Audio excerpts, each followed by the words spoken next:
Welcome in, everybody, to a Wednesday nightcap edition of Birds 365 here on JAKIB Sports. I'm your host, Zander Krause. That's my co-host, Johnny Mac, John McMullen, wrapping up not only another training camp practice, everybody, but training camp as a whole. Day 18 has come and gone, and that means training camp has come and gone, and it is officially over. Johnny Mac, how you doing on this Wednesday evening, brother? Doing well. Yeah, we finally got through it. 18 days of training camp practice and got one more sort of necessary evil to get over. And then it will be a cut down day, which will be legitimately interesting. And then we're in regular season prep for the Dallas Cowboys. Almost there. Yep, no doubt. John, cut down day is next Tuesday, right? What's the timeline on that? Is there like by 4:30 they have to be in, or what's four o'clock? 4 o'clock. Okay, so 4 o'clock is when the news are going to break on that. I'm sure we'll breaking news, react to that sucker coming up next Tuesday. Good stuff on there. Johnny Mac, day 18 of practice. Seemed like Jalen Hurts closes with a bang. Everybody's writing Jalen Hurts had a good practice today. We'll get into today's practice, everybody. We'll get into training camp as a whole, kind of John's takeaways from what went on at training camp at large, and maybe some of the biggest questions or biggest positives, biggest questions, biggest concerns on this football team after training camp. So we'll do all that on tonight's show. John, let's start with day number 18 today, though. A good one for Jalen Hurts, evidently. Yeah, well, it was all right. I mean, it was a weird practice. It was sort of a walkthrough. They did a little bit of a walkthrough before they did stretching and then individual drills. Then they did a little bit of teamwork. And yeah, it was better than yesterday, but it was sort of a scaled back practice, light practice. I think, if we're up to them, there were fans there. If up to them, they would have done a walkthrough. But so they threw a couple team drills out there, but obviously not in pads or anything like that. So, but they did a lot of red zone work. So I think people saw a bunch of touchdowns and got excited by it, would be my assumption. But it was the same. No AJ, no Devontae, no Johnny Wilson, obviously. So it was that was the really talk of training camp, because if you added up the number of reps the starting offense, the projected starting offense play together, it's got to be under 100. Yeah. Got to be over 18 days. So that's why I'm not too worried about the offense. It'll be fine. You might have a ramp up period in the regular season, but nobody's out there, so I wouldn't get too worked up about it, good or bad.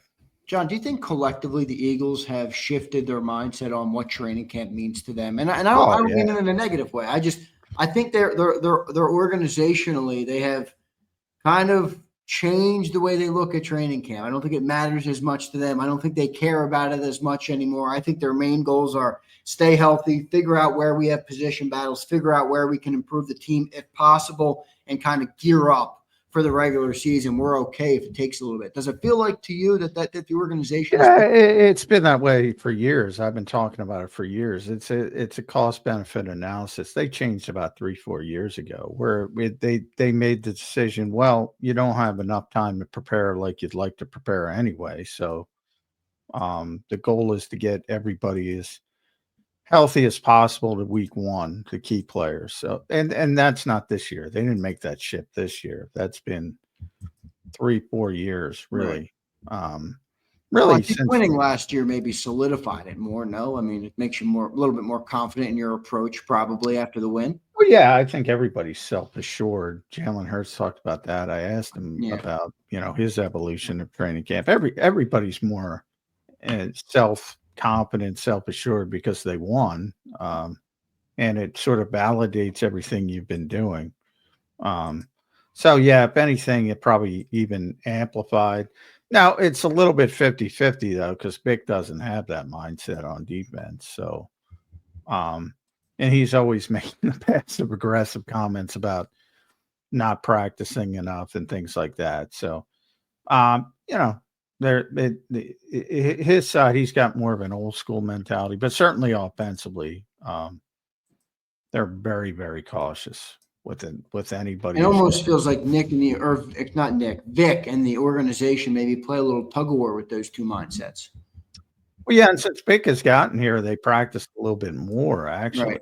So he's gotten. That's what I mean. He's winning the tug of war. He's not going to get all the way, but he's getting a little bit more select. No, yeah, and it's more of, like I said, we'll see what happens in the Jets game. I don't expect even people like Jahad Campbell and Jeremiah Trotter Jr. to play. Sidney Brown, because even more so Sidney Brown, because Drew Makuba's hurt again with a hamstring. He might not play because he might need him for week 1. And corner, I'm even debating whether Adoree Jackson's going to play, because you want Bennett to play to get some reps to get up to speed, but I don't even know if Adoree Jackson's going to play. So we're at that point where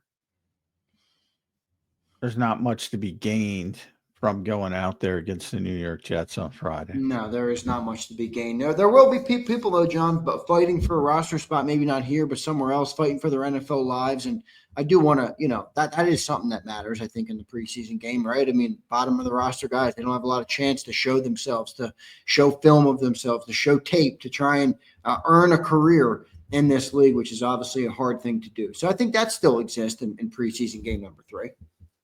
Oh, sure. I mean, yeah, there's still I don't think anybody's making the team here based on the 3, but they can make it somewhere else. And playing on the Eagles right now is a feather in your cap. People are going to look at this team as a team to keep an eye on when it comes to the waiver wire. So for the guys that have to play, and some guys who are going to make the team have to play just from a number standpoint. But now that you get to keep 90, it's not nearly as many as it used to be. Right.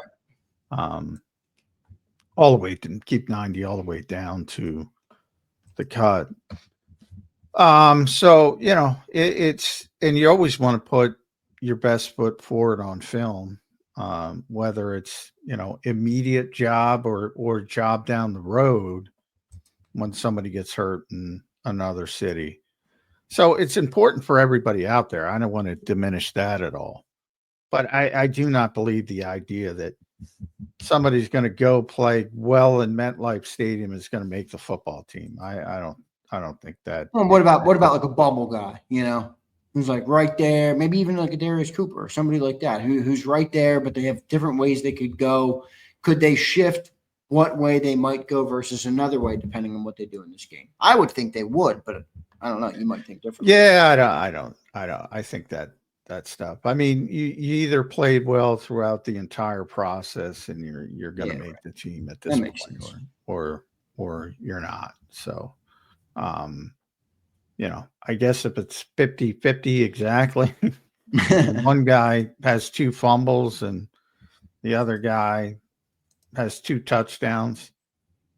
Yeah, I guess in that rare instance, you can make the football team. But I would be very stunned if the Eagles don't know who their final 53 is right now, pending trades or things of that nature. Or the Eagles are 32nd on waiver wire priority, so it's not likely they're going to get anybody on waivers. So, would have to be most likely more of the trade type situation. I do think I would be surprised if there's not at least one more trade for the Eagles. Yeah. Any thought on who that might be today, John? And we'll get into some of the things that happened at practice. I want to talk about Cooper. We'll talk about some of the other guys as well who maybe had a good practice or not so good today. But no Ringo. Ringo didn't practice today. I was wondering. I mean, I think naturally people wonder, is he a trade candidate? Potentially. Who do you think might be a trade candidate for this team? Well, I think the two guys that could potentially get you something, because I don't think the Eagles are trading for draft picks. They don't need more. I think they want to get a player back. I think the two guys that could potentially get you a player back are Ringo and Jahan Dotson, which I've talked about. So those are. And Dotson's played very well this camp, played very well again today. I don't think you're a better team by trading him, but you got to trade something if you want something back. Right. Do you think a linebacker could be on the block? It feels like that position's really deep right now. Yeah, I don't think so. You're not trading. I would say Trotter if they felt like Campbell was going to come in and they felt like Munden was good enough, in the secondary role. I don't know. I don't think they would do that. I'm just throwing it out there to get your thoughts on it. No, I don't think. I don't think Munden's ready for that linebacker 3 role, number 1. And I don't think Trotter's proven enough. I think he's proven himself to the Eagles, but I don't think he's proven himself to the rest of the league to have the kind of value you would need to bring something back of relevance or potential relevance. So that's why, people always need corners in this league, and and Dotson's just a good player. So that's why I point to those two players first. Well, and they also made that trade for John Mechie, which kind of confused the room. I know you've kind of shot down any of the concerns on AJ Brown, which at this point, all right, I'm going to take your word on it. But that trade definitely clouded that room a little bit in terms of what the heck are the Eagles trying to do here, and that's where I think the Jahan Dotson questions come, because I don't know, John. Like I've heard a lot all summer that Jalen and Jahan are on the same page. Jalen and Jahan built chemistry up. Jalen and Jahan. Jahan's had a good camp. And now they're going to turn around and trade the guy. I don't know. It kind of feels a little bit, short-sighted. Well, I'm not saying they are. I'm saying again, you have to give something up to get something of value. And to me, he's an obvious candidate because you just traded for another receiver, number 1. And the second part is, and we use the wide receiver 3 that much. So in a lot of ways, he's a luxury in this particular offense as well. So it's nice to have, but you probably don't really need it, I would say. So that factors into it as well. We'll see what ends up happening. John, let's go into the practice today and what went on at NovaCare Complex. It was day number 18, the final one. Everybody wrote about Jalen Hurts. Take us inside a little bit, John. What'd you see from Jalen Hurts? I know you kind of, view it a little bit differently than most, but specifically, anything stick out to you? Any plays? Well, I think what people were excited about, there was a bunch of red zone stuff and a bunch of touchdowns. So Grant Calcaterra, I think, had a touchdown. Anais had a touchdown. I think Darius had a touchdown. Yeah, he had the best. I read that he did. Yeah. So, at any time you're in the red zone, it's more of a problem. Like they did a lot of red zone work against Cleveland, and they didn't get in the end zone, and that's a problem.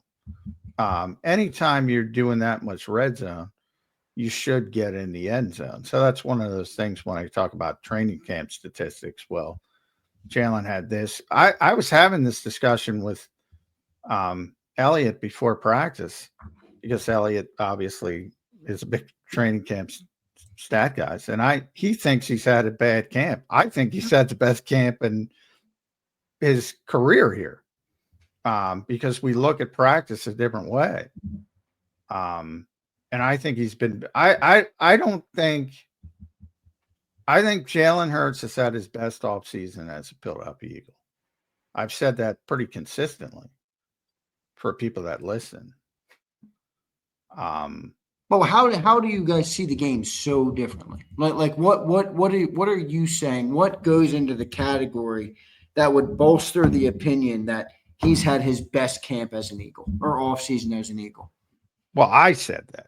Yeah, Not you him. said that, right? What goes in your category that would Well, support? last year he had that stretch where he didn't throw an interception for whatever. You'd have to ask Elliott. 100 and Elliott calls it a record, but nobody's keeping stats, so it's not a record. But anyway, he went through pretty much the entire summer not throwing an interception, and like he values that. That's fine, but yeah, that's not what practice is about.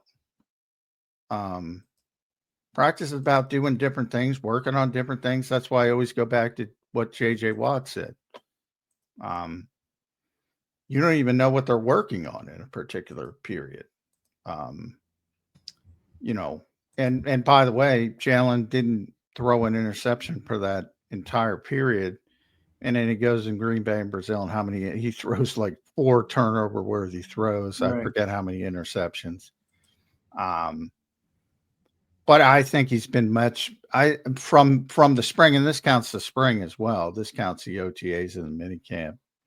And to now, he's had his best off season. I firmly believe that. Significantly better. Well, I had always said, I think that's a great thing if you're saying that. I had always said he's not the best practice player because a lot of what he does is ruined by the nature of practice. The early whistles, the inability to extend plays, they're going to blow it dead. So a lot of the things he does well don't show up in practice. And a lot of the things he needed to work on show up in practice. Like even 7-on-7s. He would be, you know, he would be sort of infamous for holding on to the football in 7-on-7s earlier in his career. And we're all like, dude, it's 7-on-7s. Let it go. Right. You know, it's completely tilted towards the offense. So things like that, as far as being a practice player, he's gotten so much better over the years, and he's getting better and better and better. And I think he had his best off season as a pro. And he talked a little bit about his evolution and about dropping some of that other stuff. Specifically, you know, Jalen's always going to go to winning first. It's about winning, winning, winning. But you know, like some of the times, especially when people are making a big deal out of training camp interceptions, right? Well, the human nature is I don't want to throw an interception. And the human nature should be, I don't give a shit. It's practice. Let me see if this will work. So I think he's become a better practice player. And he was always an average to below average practice player. And when the real bullets were flying, he was a better player because, again, they're not going to throw. They might blow a whistle. There's so many sacks. You'll read about so-and-so getting a sack in practice. There's so many sacks where I'm watching and I say, there's no freaking way they're getting them down. But they blew it dead. But if it were real, if it were live, I've seen Jalen Hurts playing up to know they're not getting them down on that particular play. Right. He's just going to. So that's the kind of stuff I'm talking. You can't gauge that in practice. Exactly. No. Well, you know, you're just blowing it dead to protect the quarterback. Right. But after watching Jalen Hurts, you do get a sense of, all right, that's not going to be a sack.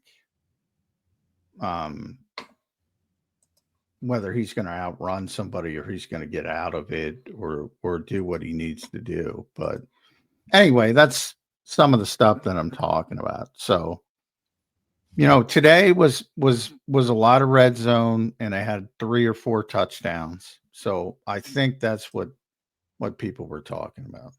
Yep. Good stuff there, John, on Jalen Hurts. Darius Cooper, John, keeps making plays at practice, man. I know everybody's missing, but what do you think on him? You think he makes the team? I think a lot of people are starting to get confidence that he's going to make the team, even some people writing about it. What do you think on Darius Cooper after training camp, after 18 days of training camp and 2 preseason games? Yeah, he's put himself in the conversation. And I think the Johnny Wilson injury helps him. You never want to be helped by an injury, but I think it helps him. Well, it's the nature of the beast. I don't think it's any disrespect to Johnny. It's just no. But Johnny was definitely going to make the team, and we still don't have concrete information. At least I don't. I don't know if somebody else got it, but other than it's a knee and an ankle, which does not sound good to me. No. And just watching it, it did not look good. So we have to get more clarification on that particular injury, but it's going to be out for at least, best case scenario would say week to week, worst case scenario, significant time. But the Mechie deal, I mean, that hurts his chances, especially after getting to see him play, because he's significantly better than the Eagles back end wide receivers, all of them, not just Darius, but all of them.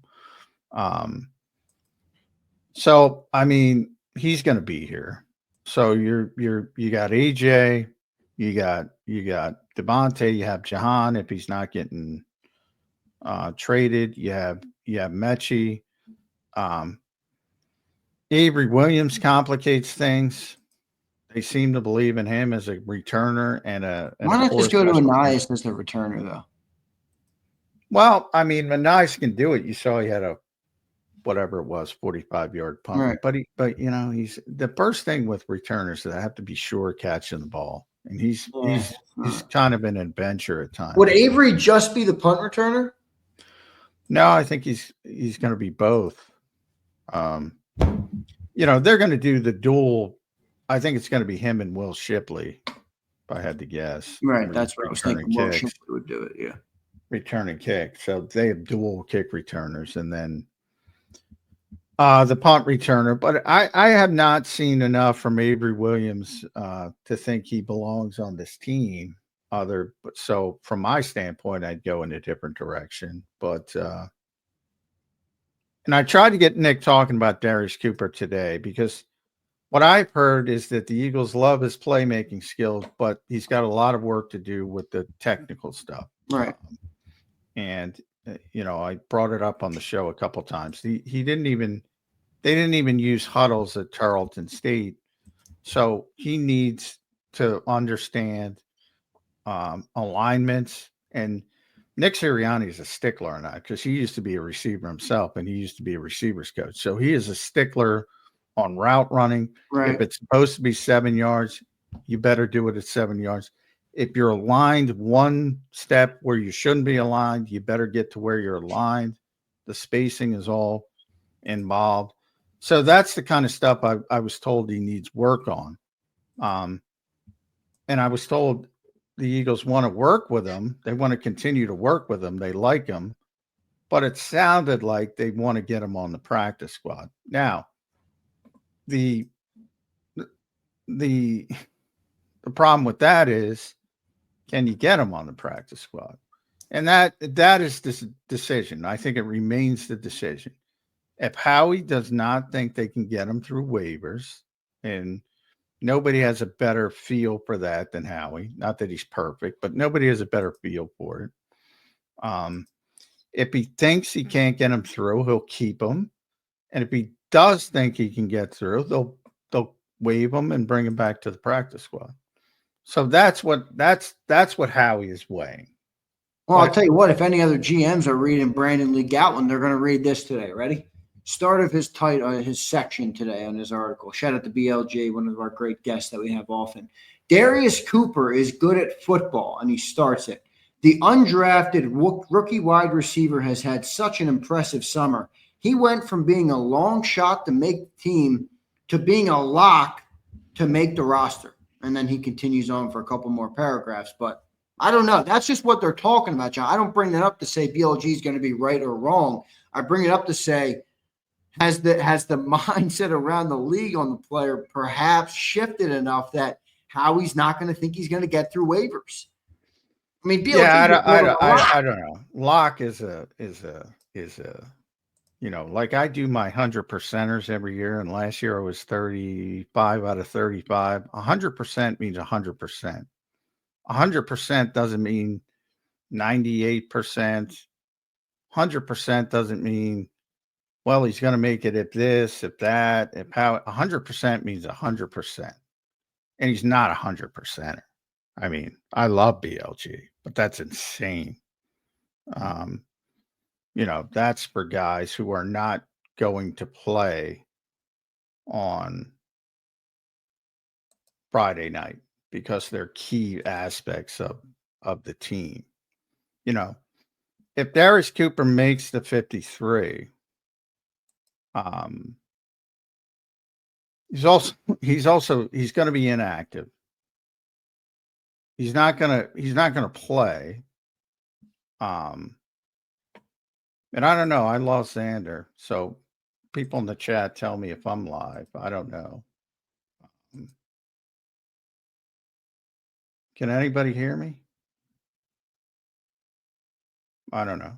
So I'm going to try to get back on, get off and get back on. Okay, you guys can hear me. All right, I'll stick it out, even though I'm split, and hopefully Zander can get back on. So what I was saying about Darius Cooper, and I love BLG, but a lock, I mean, he's going to be at the back end of the roster. He's going to be inactive. If the Eagles had a bunch of injuries, and God forbid AJ went down, Devontae went down, it's not going to happen yet. They would elevate somebody from the practice squad, whether it would be, they're not going to cut Mechie, but an Elijah Cooks or somebody like that before that. So, yes, the decision is, does Howie Roseman believe that Darius Cooper can get through waivers or not? And he will keep it. He's proven that with Eli Ricks. He kept Eli Ricks for years now because of the belief that he would lose in the waivers after getting the pick six in Baltimore in the preseason. Now, ultimately, we'll never know. We'll never know if they would have lost him or if they would have kept him. But now he's on the bubble. He's not 100%er.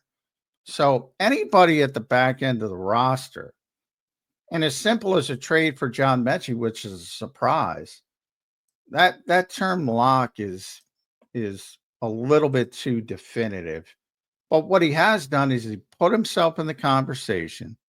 He's Mr. Novacare, the mythical Mr. Novacare. He's the unheralded guy who broke through, that has a chance to make through, that excited everybody. He had a great summer. The Eagles want to work with him. All that is true. But a lock for the 53-man roster is going a little bit too far at this stage for Darius Cooper. But that's training camp. People get excited about training camp. Sorry, J-Mac. It's all right. I didn't know if I was off or what. No, it was me. People, my internet just reset completely. Yeah, the people in the chat, so I kept going. So anyway, I was talking about Cooper, and I basically said lock is too strong of a word, but he's put himself in a position to where he's in the conversation. He's Mr. Novacare. He's had a great summer. The Eagles want to keep working with him. But again, if you're at the back end of the roster, nobody's a lock. If you're at the final five, you're not a lock. That's a strong word. That is, especially when Mechie's coming in two days earlier. I mean, that's a strong word. But he has put him in he has put himself in a position to be in the conversation. But what I was also saying while you were gone, if catastrophe happens, like, he's not the guy who's going to play.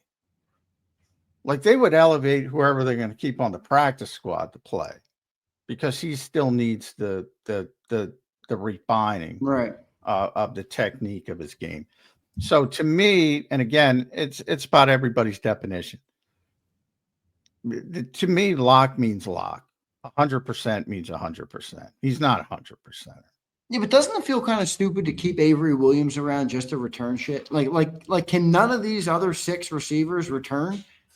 I mean, I don't particularly like Avery Williams as a player, not as a person, but as a player. Yeah, because I don't think he's got a role. Like, they list him as a receiver, but he's not really a receiver. He is a good kick return. Now the Eagles say Michael Clay says he's a great core special teamer. I don't know. I mean, that's tough to judge. I gotta believe him on that. But to me, unless he's doing both, returning punts, returning kicks, unless he's doing something else on one of the coverage units, I don't want to keep Avery Williams. That's me personally. But I'm not sure the Eagles are in that same category. We'll see what they end up doing with that. We'll see what they end up doing with that, John. I do think it's pretty impressive, though, just to kind of isolate on Darius for a second, whether he makes it or doesn't. I happen to think he's going to. I understand where you're coming from with not a lock yet, but pretty impressive to have a player step up like he has, John. And he even feels like he's built a little chemistry with Jalen Hurts. Jalen Hurts talking to him, going to him, throwing to him. Pretty good, John. I always like to hear of a player who takes advantage of all their opportunities, no matter how big or small. Yeah, so I tried to get Nick talking about him today in the press conference, and I asked him, getting first team reps, even though they're by circumstance, and AJ's not there, and Devontae's not there, and Johnny's not there. I asked him, how does somebody like that, catch your eye at first as the head coach, because we look at the splash plays, and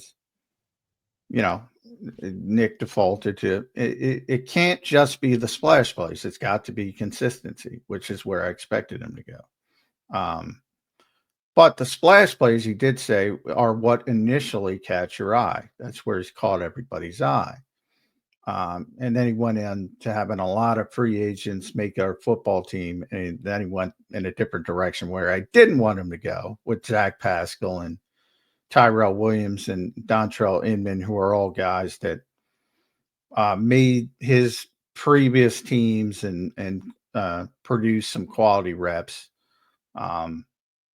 So I was hoping he'd talk a little bit more about, what he's looking for. Kevin kind of mentioned it about, we'll see where it goes. Aaron Moorhead said the same thing. We'll see where it goes. Can he improve those other aspects? Right. I didn't quite get Nick to go down, but he did mention you're looking for consistency. But you also have to have the talent to be able to shine to get in there. And that's what he's shown. I don't know if he's shown the consistency from play to play, but he has shown the talent to get himself in the conversation. Good stuff on Darius Cooper. Johnny Mac, moving along. How was John Mechie today, the newest receiver who kind of came to the bunch this week? How'd he look at practice today? I saw him was out there. Yeah, he was in the second team today. The first team was Anias, Darius, and John Dotson with 11. With 12, it was John, and the other two would sort of rotate. So it was a much smaller practice. It was less, again, a lot of it walked through individual. So they were scaled back on reps. So he didn't get any first team reps. But he's coming. He just got here. Initially, when they made the trade, I'm like, this doesn't make sense to me. But then I saw him play. Like, he's significantly better than those names I just mentioned, with the exception. It just feels like this is so cookie cutter to me, and it's not cookie cutter, but like it's obvious to me who the Eagles like in order to make the team. But I guess there's always more that goes into it than that.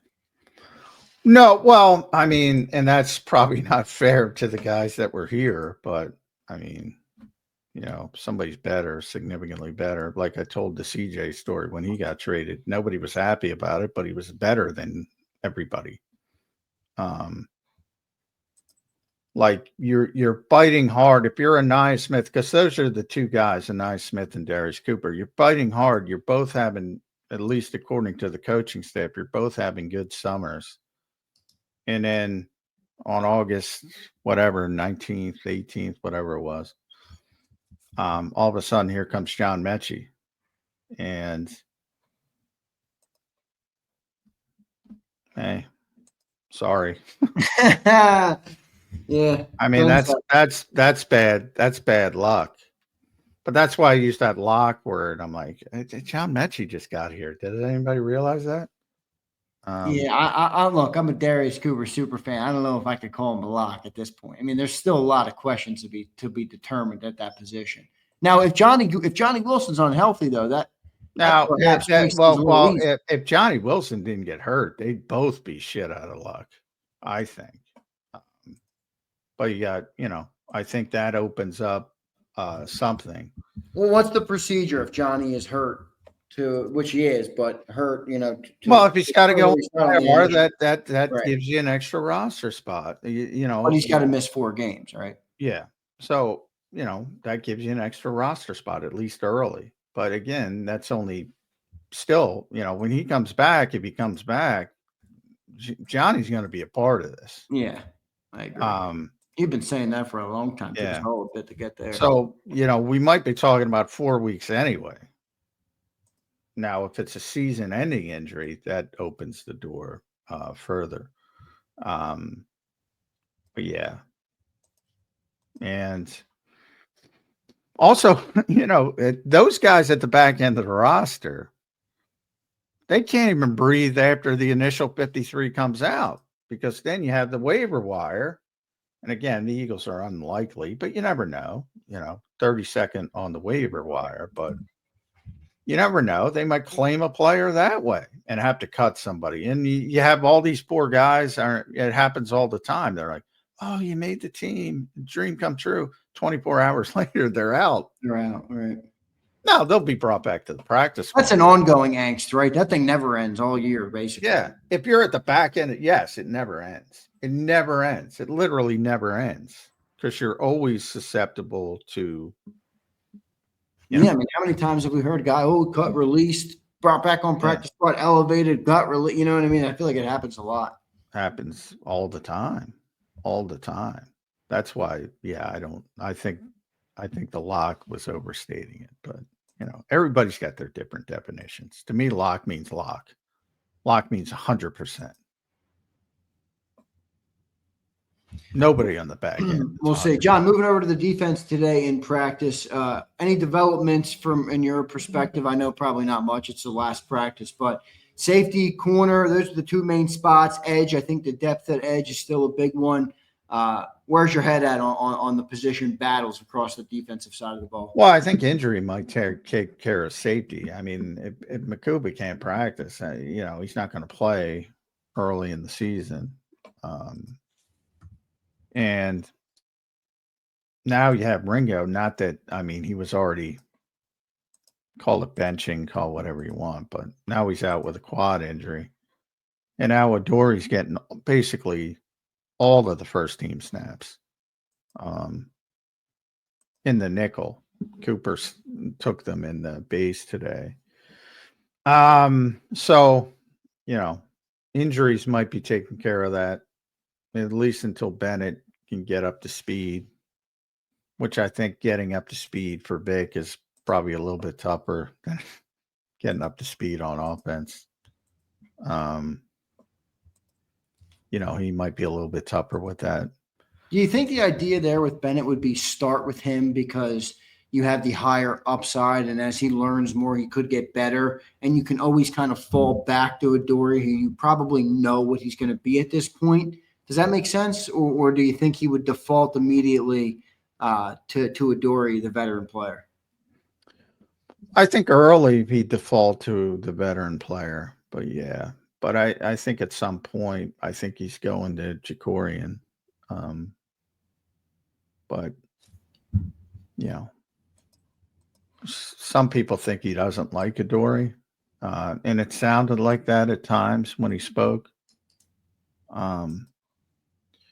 But he's playing him a lot. Like people would compare it to Bryce Huff, and I'm like, well, he didn't play Bryce. Like, he's all over the place. He's playing all over the place. So right. Don't listen to what I say. Watch what I do.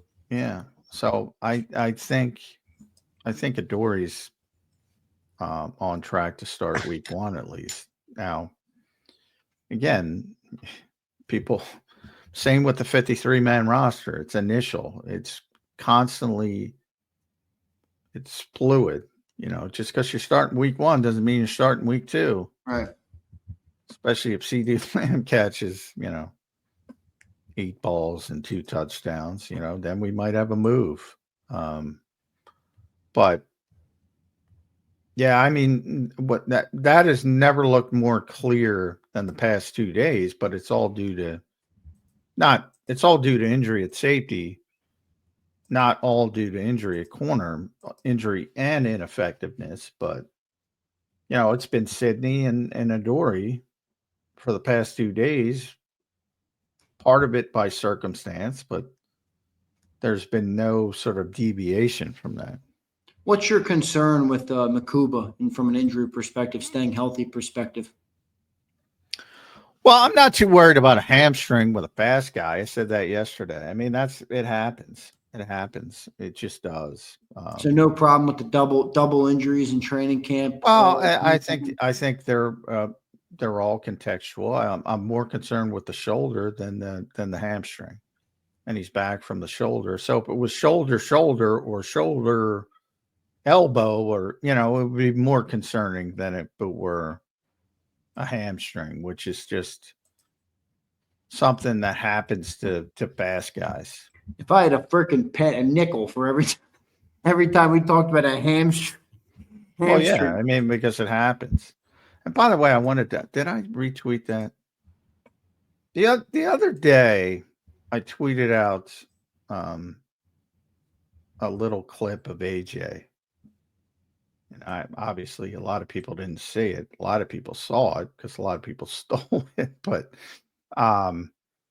anyway, I'm trying to find it to retweet it so you can show the people and see if you're worried about them. Yeah, I mean, how much can you decipher from video? Well, you can decipher that you shouldn't be worried about them. Can you? Yeah. How fast is he running as compared to what he's going to be doing on the football field at full speed? There's no need to worry about it. But again, I can't prove it to people. Well, I told you, I'm taking your word for it. I'm not really worried about him, but I do think it's a little odd how much practice he's missed this summer. They haven't had much time together. I mean, you said it at the open of this segment, less than 100 reps for that offense. I mean, look, I get it. I think we're all pretty confident in the Eagles' offense this year, rightfully so, but I would just say I would have liked to have gotten a couple more reps there. I don't think it's a huge deal. I'm not acting like the season's over because of it, but I'm taking your word for it that he's all right. He's, and it's funny because I just saw Jefferson return to practice for the first time in 20 days. 20 days was out with a hamstring. He's been out what? How long? Not 20 days. It ain't just the Eagles, and especially hamstrings at that position. I mean, I see the video. Let me pull it up. Let me pull it up here. There's and Devontae has a groin, all soft tissue stuff. I mean, they're just being cautious because they want them to be ready for week 1. And the last thing they want is for somebody to come back too early from a soft tissue injury and then tweak it again.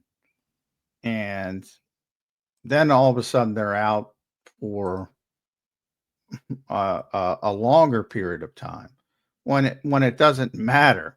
Now, look, I always say you can get hurt in practice. You can get hurt in training camp. You can get hurt in OTAs. You can get hurt in the regular season, obviously. But it seems empty when you get hurt in training camp. It really seems empty. It seems like a waste of, if you get hurt in the game, you're like, well, at least it's not good, but at least you're working for something. It seems empty to me if you get hurt in training camp. Yeah, that makes sense. And they're just trying to make sure they're ready for week 1. Yep, fair enough. That injury list is long right now, but I agree. It's nothing crazy, nothing too serious on that front. So good stuff overall there, John. Continuing on that defensive side. Any updates, any developments on the edge, John? Your biggest concern of the offseason? Aziz is out. He's got a soft tissue injury. So I got to get the list was big today. The list was monstrous today. I think I have BLG on bleeding green. The list was big today. Aziz, no, it was Josh. I take it back. Josh Uche had a groin. Okay. So I'm conflating Aziz Ojulari and Josh Uche. So Josh Uche was out with a groin. Now, Aziz has not impressed in training camp. So, I mean, I guess you're at the point, if you can't bring somebody in, I guess you're at the point that you're hoping he's a game player and not a practice player. It is what it is. You're rolling with Nolan Smith and Jalix Hunt, and hopefully Josh Uche can get back and Aziz Ojulari, because I don't see anybody else.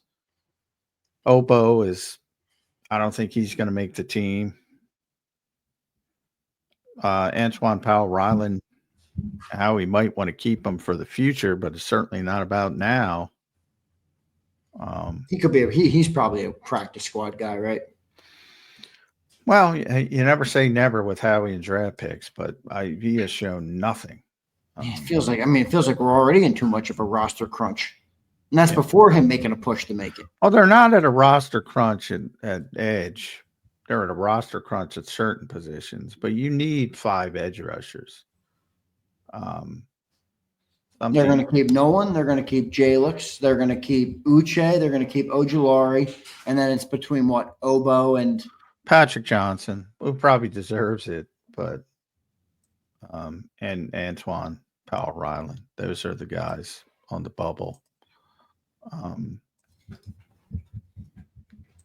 Patrick is clearly the one that could play and help you, but we saw that last year. He doesn't have a great upside.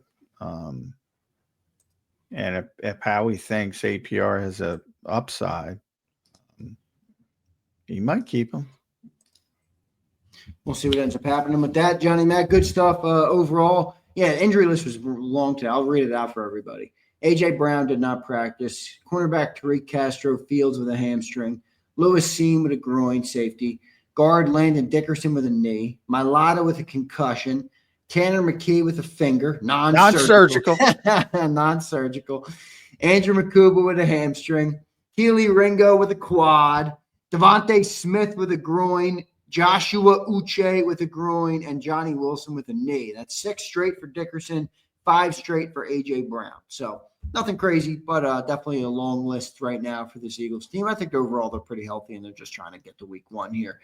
Final preseason game coming up on Friday night, John. John, any other things stick out from practice today that we got to hit on for the great people of JAKIB Nation?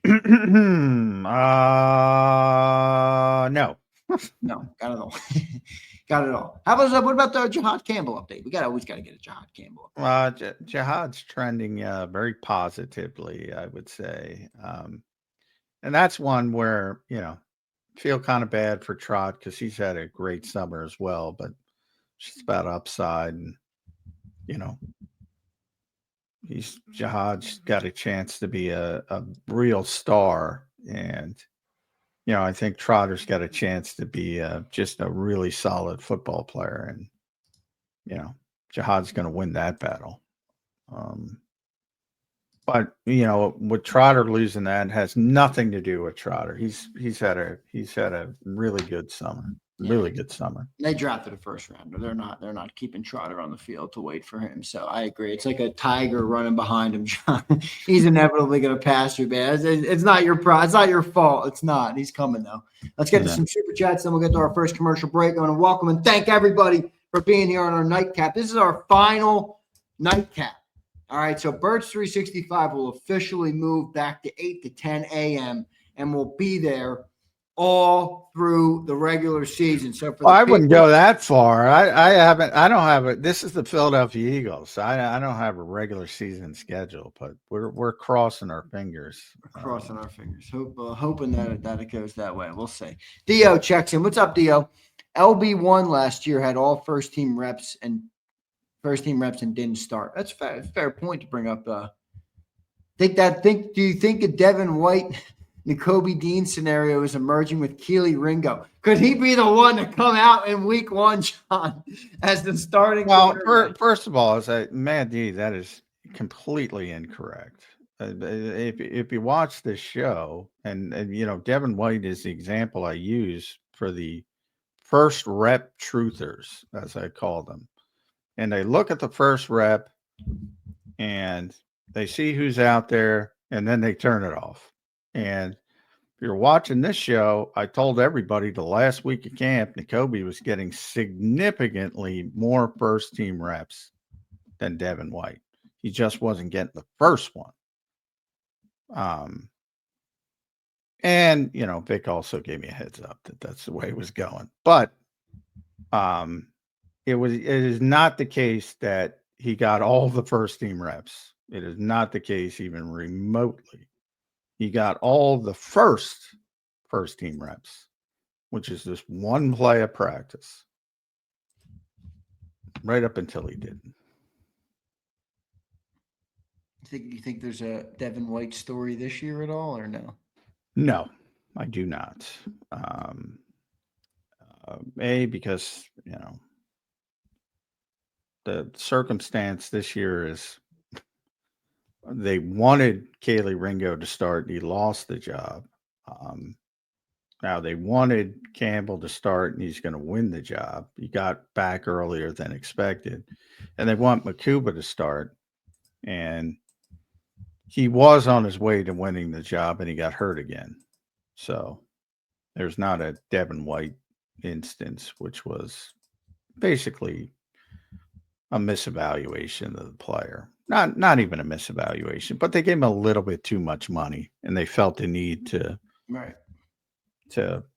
see if he could recapture what he never really had in Tampa, to be honest with you.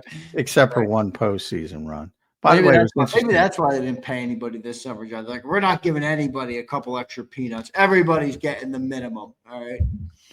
Well, they gave Aziz a few extra peanuts, but a few extra bucks. Yeah. A couple guys. Kylan Granson got a few more peanuts than JD's boy Harrison Bryant. He's history now, John. I don't even want to hear his name anymore. He is gone. I warned JD3 that Kylan got more money, so be on the lookout for that. Yeah. JD would call it collusion, Johnny Mac. Collusion. Everybody's colluding against poor Harrison Bryant. Yeah. Actually, Howie did Harrison Bryant a favor, man. He said thanks. Send him to a tight end needy team. Could have put him out there in the ether on waivers, and his NFL career would be up in, potentially, a lot of uncertainty. HKP checks in. Appreciate the coverage as usual. Big Z and J Mac. Thank you, brother. Appreciate it, man. Brian Fleming says, we need more panoramic Wizard of Oz, J-Man. I guess that's what you were when I got booted out from my internet. You were split screen. Yeah, I was split screen. I didn't know how to fix that. So, do you have a little thing on the side of your screen over there, John, that says media assets? Yes. All right, and there's an overlay. So if I ever drop off, you can click into there, and in the overlay, just boom, turn it off, and you'll be good. All right. Hey, learning something on the fly. There you go. A little production knowledge for Johnny Mac on the fly. He teaches me about football. I teach him how to use StreamYard every once in a while. Good stuff. Appreciate all of our super chats tonight. Brian Fleming, thank you, sir. Appreciate it. Dio, I wanted to thank you as well for becoming a member over here on JAKIB and also on my ZK's Garage channel. So thank you, brother. I appreciate that very much. Doesn't go unnoticed. Let's get to our first commercial break. When we come back, hour number 2, and we got to talk about some macro, some big camp takeaways from this year. We'll do all that next here on Birds 365.